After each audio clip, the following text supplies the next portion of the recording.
안녕하세요. 설이난 롯데딸 꽃결입니다. 구독과 좋아요, 알림 설정까지 부탁드리면서 지금 5월 중순인데요. 순위 싸움이 굉장히 치열합니다.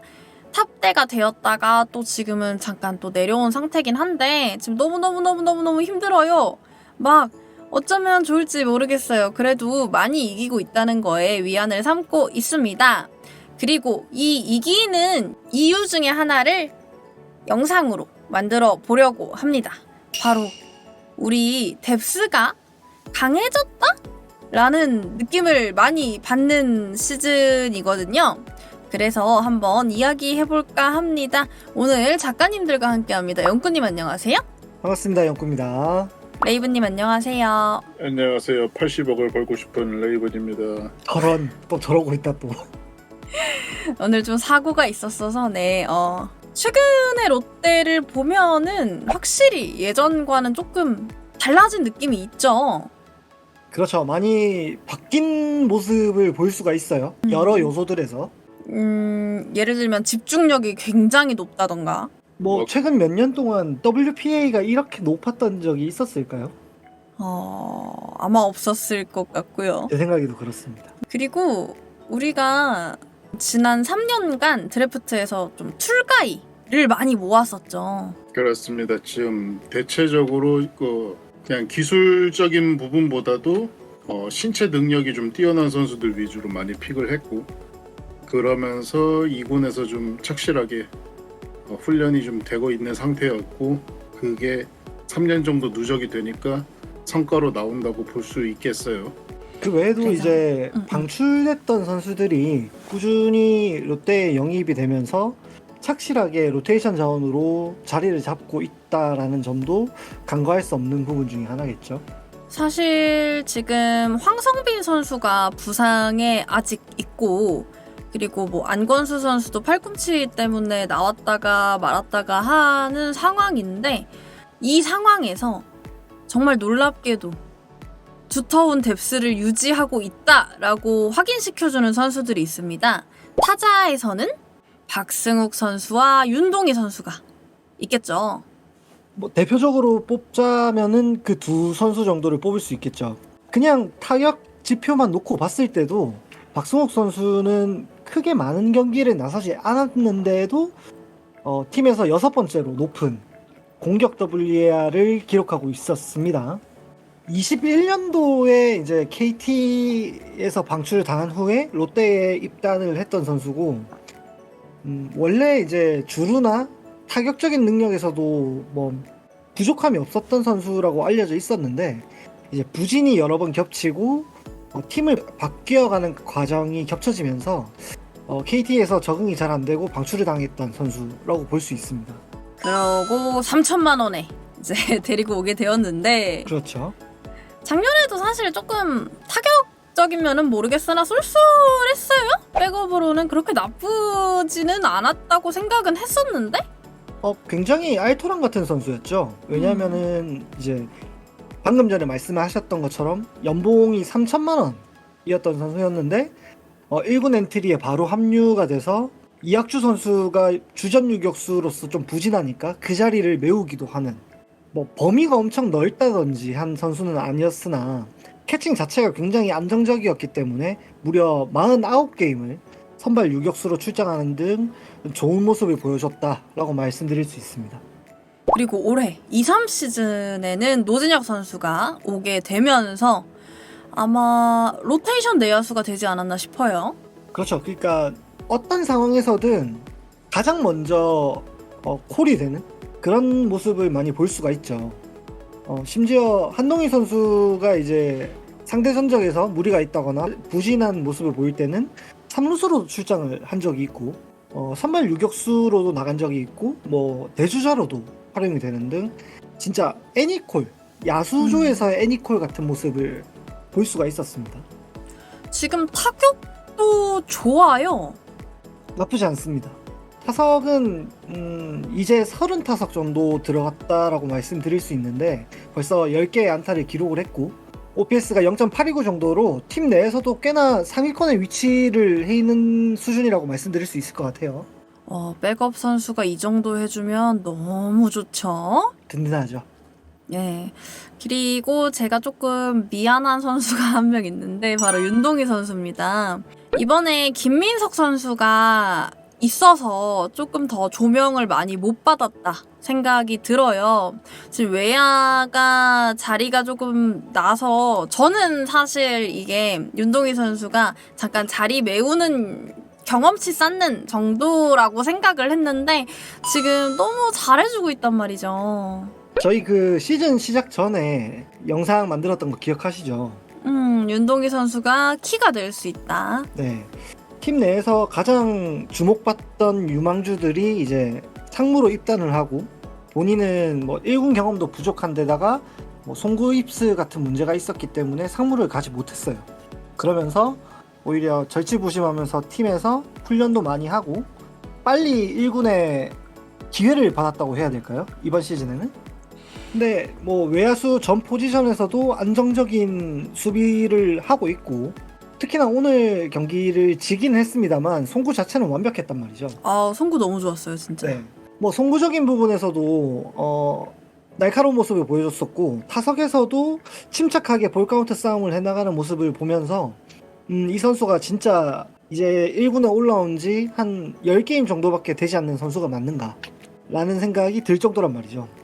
선구안이 좋아요. 저는 어린 선수들이 이렇게 본인의 존이 있다는 것 자체만으로도 굉장히 높게 평가하거든요. 네. 물론 오늘 경기에서는 이제 병살타를 2개를 기록하긴 했는데 좀 아쉬웠지. 네, 많이 아쉬웠던 모습은 있었죠.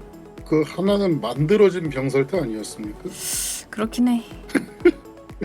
어쨌든 간에 그 김민석 선수는 지금 좌타자잖아요. 그렇다 보니까 우타자인 윤동희 선수가 또 지금은 외야에서 좀 귀한 자원이죠. 네. 그 이렇게 말씀을 드리면은 영코님은 좀 슬퍼하시겠지만 자, 다음 오늘 잘했다고. 오늘 신유 선수의 날이었는데 오늘은 당연히 잘했습니다. 네. 너무 아쉽다. 이 두 선수가 활약을 해주고 있기 때문에 우리가 높은 자리에 위치해 있을 수 있다.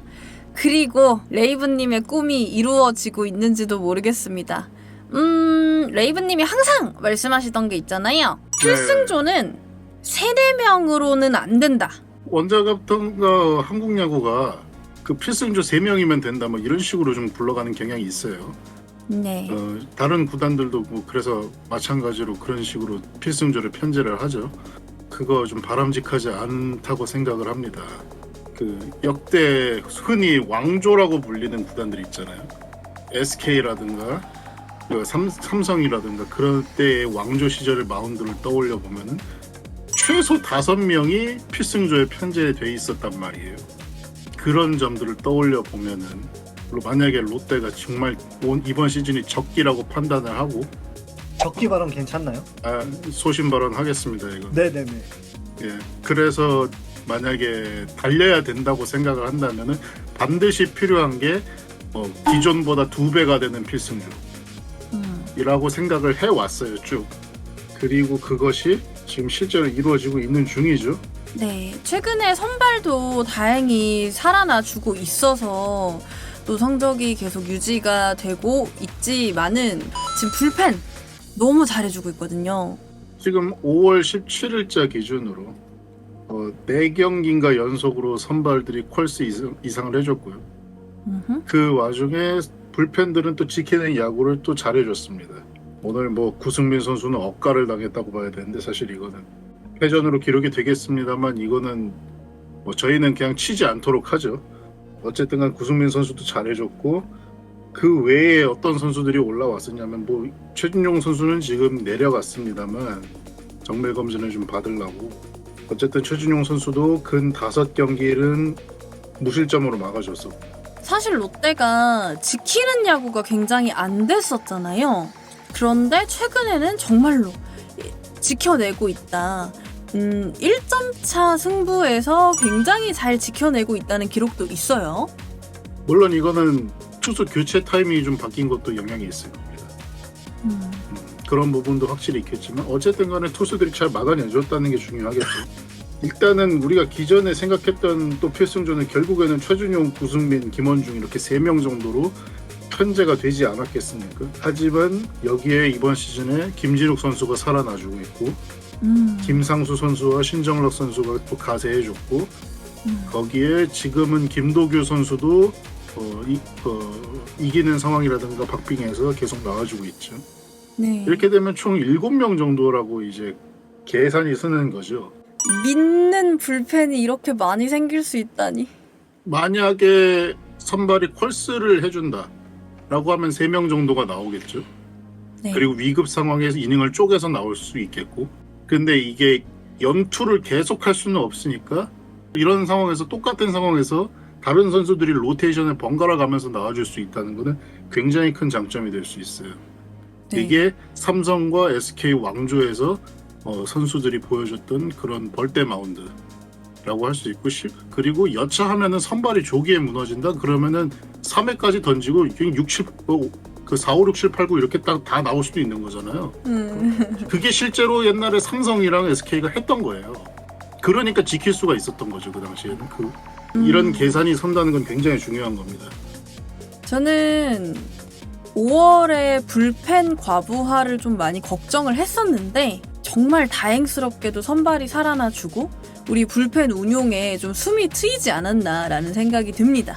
사실 그 불펜 과부하와 관련된 이야기들을 준비를 했었죠.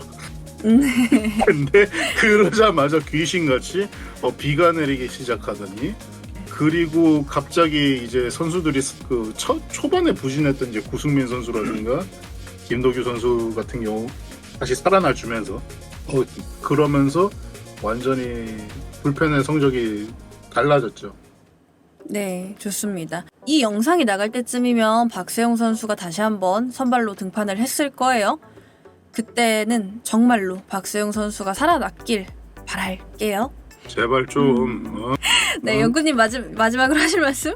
말씀하셨던 것처럼 선발들이 5월달 들어서 조금 부활하는 날갯짓도 보이고 있고, 그로 인해서 뭐 불펜진들이 휴식도 조금씩 가져가면서 좀 숨통이 트일 거예요. 선순환 역할도 해줄 수 있고, 반면에 야수들은 최근 한 5경기를 놓고 보면 전반적으로 타격감이 좀 떨어진다? 라는 느낌을 지울 수가 없거든요. 네. 이럴 때일수록 할 수 있는 거를 잘 해야 되고, 출루에 신경을 더 써줘야 되고, 루상에서는 주루에 신경을 좀 더 써줘야 돼요. 그리고 항상 말씀드리는 거지만 신인 선수들이나 뭐 젊은 선수들이 판을 깔아주면 베테랑 선수들이 그걸 잘 쓸어 담아주는 역할도 책임을 가지고 좀 해줘야 되는 게 아닌가. 지금 누구를 저격하셨는데 어쨌든 네, 레이브님? 네, 똑같은 생각이고요. 그러니까 지난주 주간 ERA를 보시면은 2.43이거든요. 좋다. 10개 팀 중에 가장 낮았어요, 지난주 동안에. 그리고 이번 주도 지금 실점을 거의 안 하고 있는 상황이죠. 맞아요. 그런데 갑자기 죄송합니다. 갑자기 타선이 차갑게 식어버렸어요. 지금 이거는 좋지 않은 상황이죠. 그나마 이제 투수들이 버텨주고 있기 때문에 패배로 바로 직결되지는 않고 있습니다만은 다시 한번 좀 응집력 있는 타선이 좀 있어야 되지 않을까. 이번 주 지금 2번의 경기는 여지껏 우리가 얘기했던 그 WPA가 높은 그런 타선이 아니고 기존에 잔루가 많았던 그런 타격이 좀 보였어요. 그런 맞아요. 부분이 좀 나아졌으면 좋겠다라는 생각을 좀 해봅니다. 네, 타격에는 사이클이 있지만서도 그래도 해줄 때 해주던 우리 롯데자이언츠 해조잉. 올해는 정말로 조금 다른 모습들이 많이 보여서 기대를 더더욱 하게 되는 시즌인 것 같아요. 그리고 잘 버텨준 우리 선수들 고맙고 계속 위에 있어 봅시다. 저도 한 번쯤은 가을 야구 보고 싶거든요. 많은 댓글 부탁드리고요. 꽃겨울과 함께 야구가 보시고 싶으신 분들은 아프리카TV에 꽃겨울 검색하셔서 놀러오시면 좋을 것 같아요. 지금까지 서리난 롯데딸 꽃겨울과 작가님들이었고요. 우리 다음에 또 봐요. 안녕. 안녕. 우리 윤우 잘했는데. 그러니까 인터뷰할 수 있었는데 너무 아쉽다. 그런 날 이겼어야 됐는데. 예전에 유승환 감독님께서 그 롯데가 그럭저럭 괜찮은 포수만 있으면 우승할 수 있다 그랬거든요. 여기까지. 저 루기 유니폼 귀엽죠? 여기까지.